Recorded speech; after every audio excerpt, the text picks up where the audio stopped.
Hello, hello, hello, everybody. We're waiting for everything to get going here on YouTube, where we just do that little bit of senseless talking right at the beginning, because we don't know if we're live yet or not, right? And that always happens in these scenarios. Let's hit the play button on this.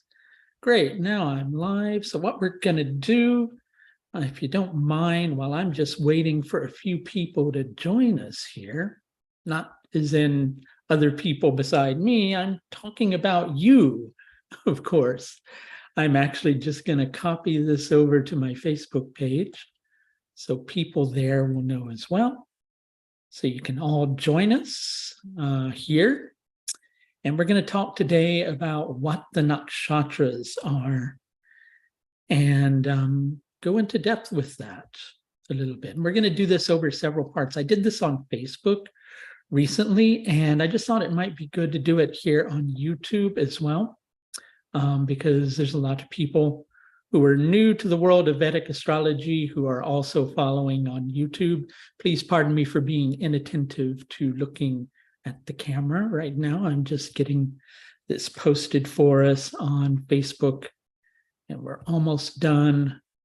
Voila, we've got all of that up, and you can feel free to ask questions over in the chat section. I am going to just, go into things a little bit first before I answer any questions in terms of the chat window. So we'll deal with some questions later on with this, but welcome. I thought I would come on today and talk to you a little bit about what the Nakshatras, which some people like to call the lunar mansions, actually are. Okay, so what does nakshatra mean, first of all? Nakshatra, loosely translated means star. So nakshatras are related to the fixed stars in Vedic astrology.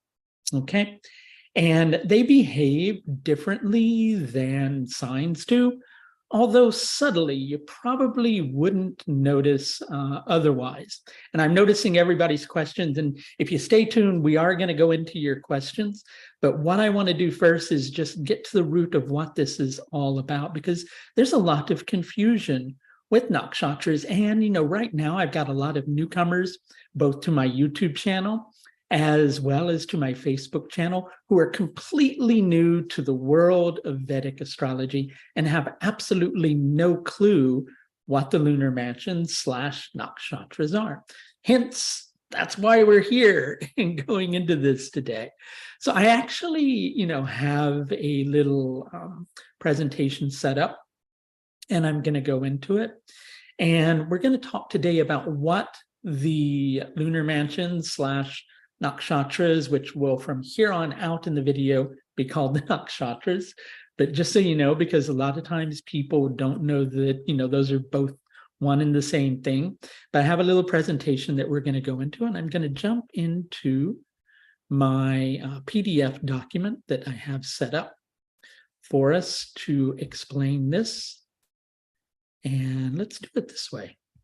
Let's create this endless mirror of me on top of me on top of me. There we go. We got rid of that mirror. That would have been scary, right? But let's see if I can make this video window a little bit bigger. There we go. So if you look, this is going to look pretty confusing. This is a diagram that my colleague Ernst Wilhelm created, and it's a really great way of understanding what the nakshatras actually are astronomically, right? They're a division of the sky, much like the signs are, but a lot of people get confused with nakshatras because they want to call them subsections of zodiac signs. But in actuality, they're not really. They're not subsections of zodiac signs, other than the fact of when you look at a horoscope chart, you will see a planet in a nakshatra inside of a sign. Right? I need to close my email down. Pardon me, everybody, because otherwise we're going to have endless emails popping up on the screen. There we go. So, they're only subsections of zodiac signs in as much as when you look at a horoscope chart, you'll see a planet in a nakshatra and in a sign. So it appears like they're subsections of zodiac signs, but they're actually a completely, utterly different division of the heavens. And, there are two main systems of Vedic astrology nowadays. There is the sidereal zodiac with sidereal nakshatras system, and there's the tropical zodiac with sidereal nakshatra system. Now, this fact that I'm telling you about the nakshatras is true regardless of whether you are using the tropical zodiac with sidereal nakshatras or the sidereal zodiac with sidereal nakshatras. But the reason that nakshatras quite often get misunderstood to be subsections of zodiac signs is when you use the sidereal zodiac with sidereal nakshatras, the nakshatras are anchored to the zodiac, which means 0 to 13 degrees, 20 minutes of Aries will always be the nakshatra of Ashwini.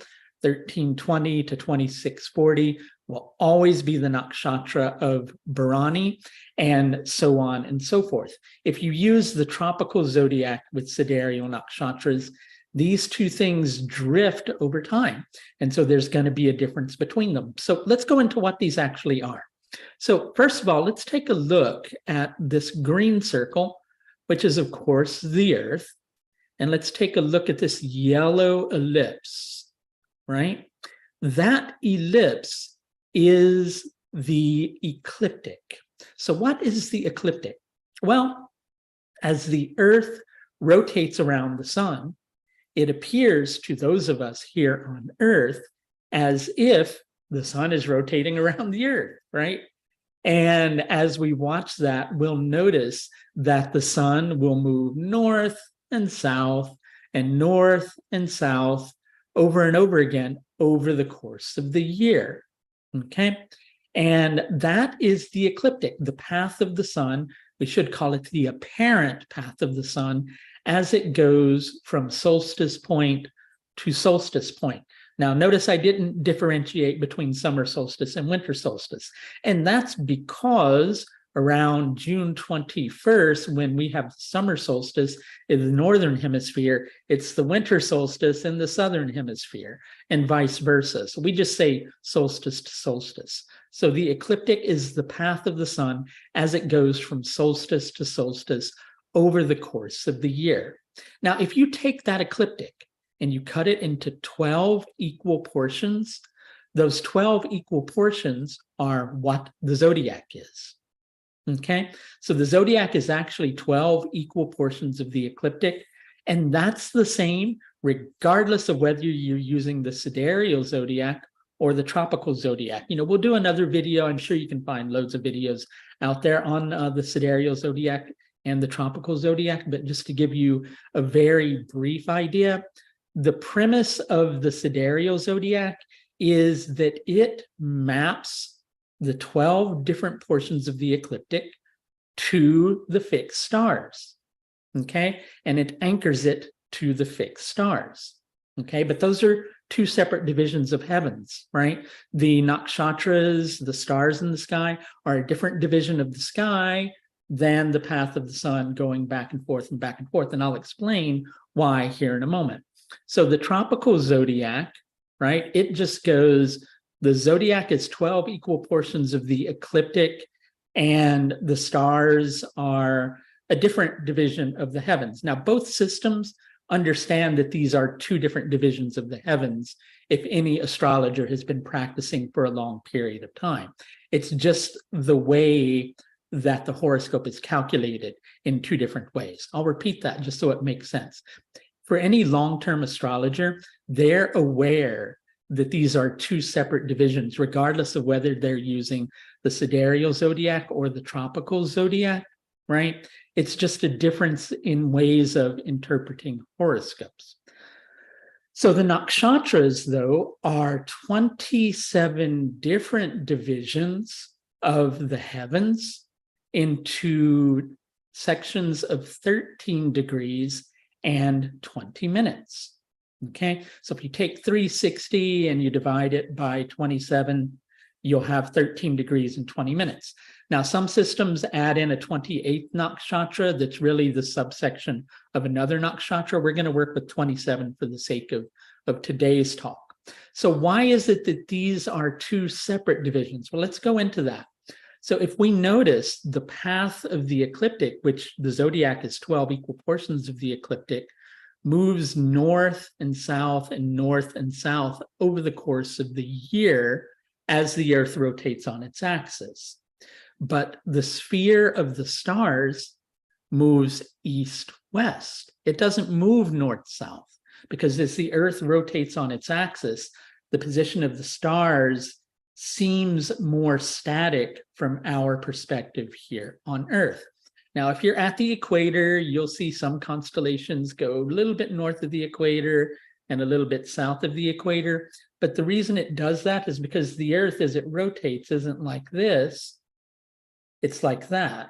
It's tilted on its axis. And so there's an appearance that the stars are going north and south, but really they move east-west. So two different divisions of the heavens. The stars will seem to move east-west from our perspective here on Earth. And the zodiac is the division of a path which is north-south. And we use something called the Ayanamsha.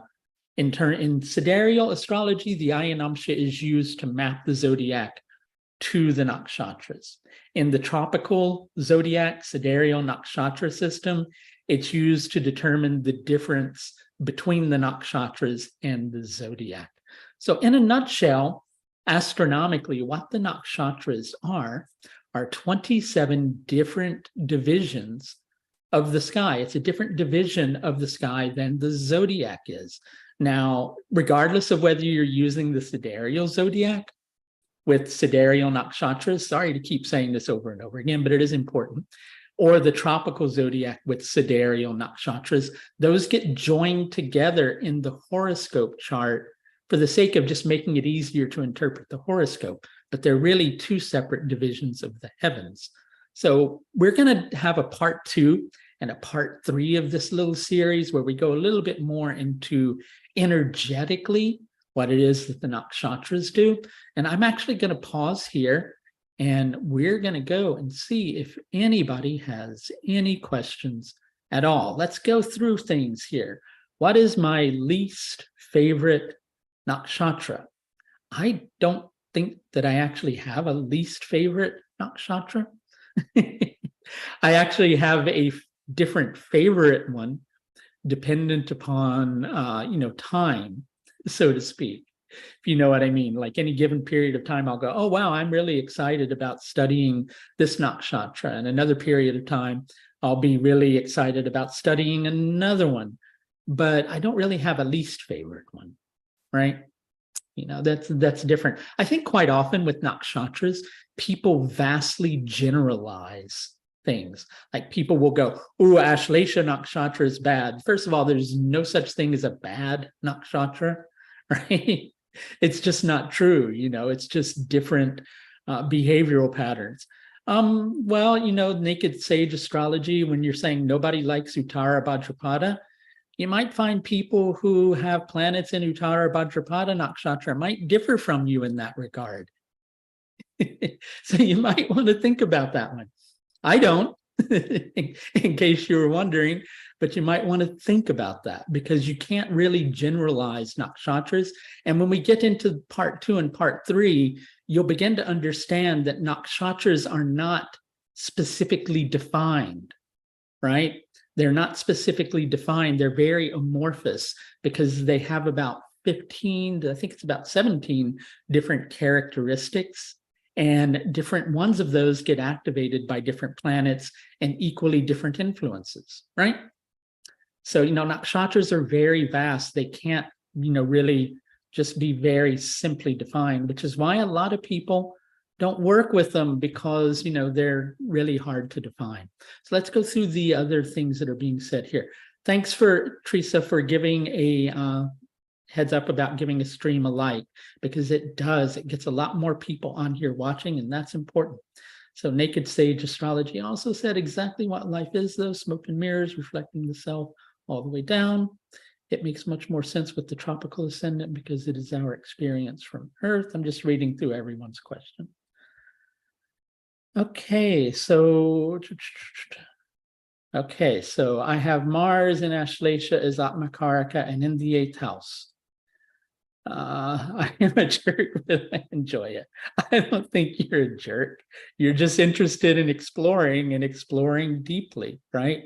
Nakshatras are really powerful. You can get a lot of information from them. And somebody was saying they love the lives that I do. I'm probably going to go live a whole lot more. If you have any other questions, nakshatra related, please feel free to ask. I'll wait another minute or two just to see if anybody pops anything over in the live stream, but I'm also aware a lot of people are probably going to watch this on the replay because, hey, it's a Saturday and there's a lot of people who are just getting out, right? So, okay, so I'm just going to read through things. Sometimes I make stuff up to see if people are gullible. Yeah, I've played that game before. I've made up rumors about myself just to see how quickly it would get back around to me. It's pretty amazing to do that. Okay. Can we have a new moon in same degree, but different nakshatras on different continents? It's not necessarily different nakshatras on different continents. Quite often what you're dealing with is, and I know you may not be asking this, but I'm going to answer it this way because it'll probably be better. Quite often what you're dealing with is different calculation systems.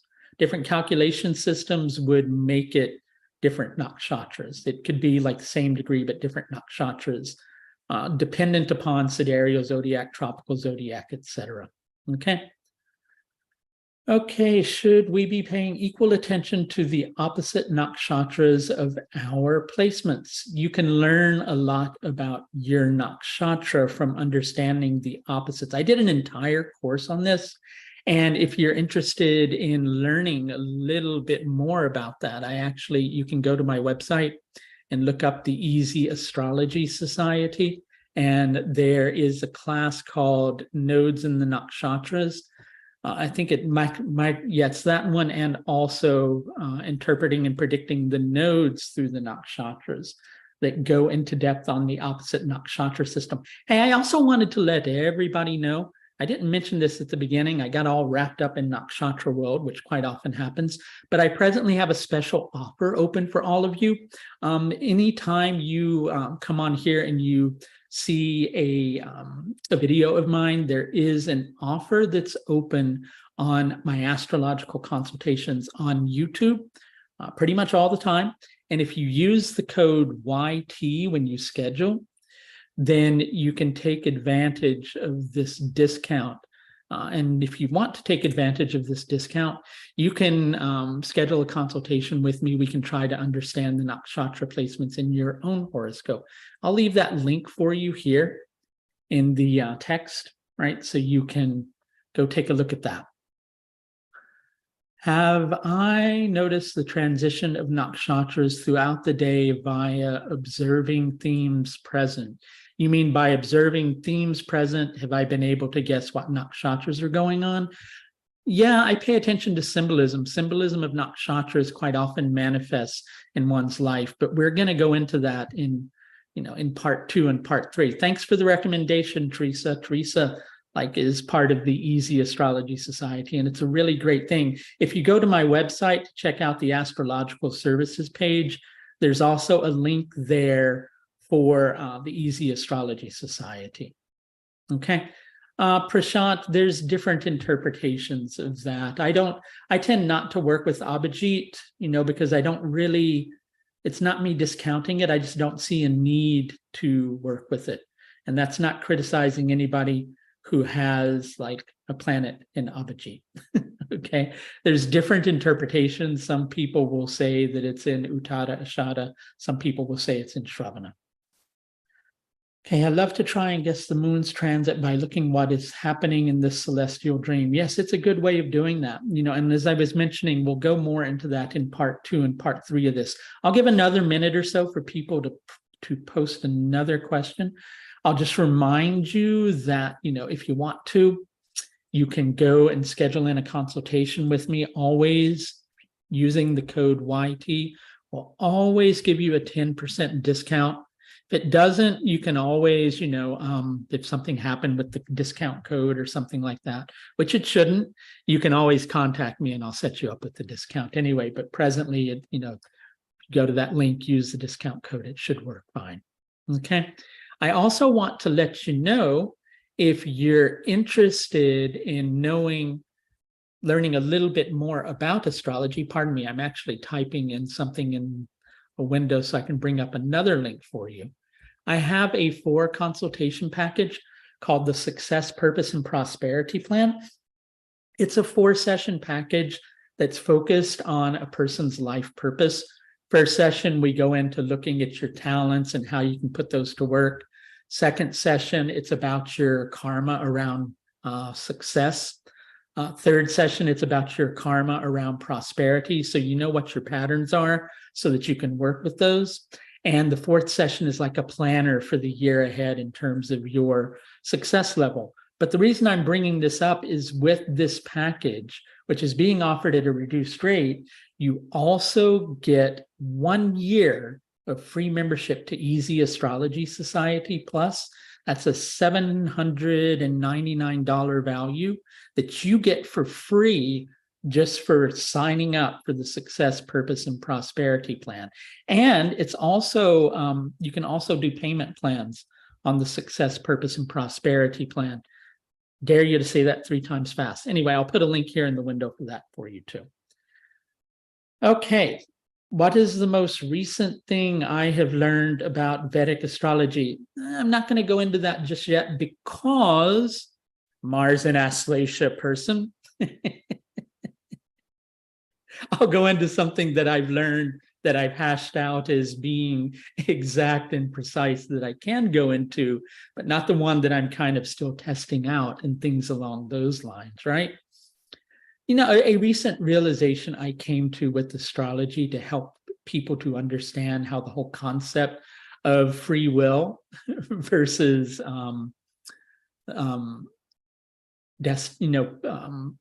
what's the word I'm looking for? Predestined, destiny versus free will, or fate versus free will. There we go. Don't know why I couldn't think of that. So here's a way I thought of explaining how astrology works on the fate versus free will level. We can think of our horoscope chart as being the scenery in a play, right? We can even see our horoscope as being, here's Act 1, here's Act 2, here's Act 3, here's the different scenes in those acts. So in this scene of this act, this person has relationship difficulty. In this scene of this act, this person's looking for a job, right? But the free will side of things is the part of us that's the actor in the play. And we get to decide what kind of role or how much energy we want to put into that role, right? We get to decide whether we want to improvise. We get to decide whether or not we're going, gee, this might be difficult. If we want to go, you know what? I'm just going to do it anyway because my heart tells me it's the right thing to do. And ultimately, your heart should always decide. That's one thing I've learned strongly about astrology over the years, is it's about your heart making the decision. It's not necessarily that if your horoscope shows that you're going to have difficulty getting a job, then you should just roll over and play dead. Sorry, that's tummy rubbing pose. That's not playing dead pose. We shouldn't just roll over and play dead. Maybe we're meant to learn something by going after things anyway. So always follow your heart. Don't just, kind of give up because your horoscope says something isn't going to work out, or think that something's just going to be handed to you on a silver platter just because your horoscope says it's going to work out, right? That's another thing I've definitely learned about astrology in, the recent last several years, which I knew already ahead of time is probably the best way to say. I knew that already, but I didn't have it quite as defined in a way that I could explain it to people, right? Which is the fact that we just always have to listen to what our soul wants in every single moment of the situation. So that's going to do it for today. Thanks everybody for coming and watching. If you're watching this on the replay, leave me a hashtag replay in the comment section. If you've already watched it live, I know you're here, those of you who are here. And I will see everybody the next time I'm able to come on live, and we'll come on and we'll do a part 2 of this as well. So thanks a lot for watching, and enjoy the new moon energy. Take care.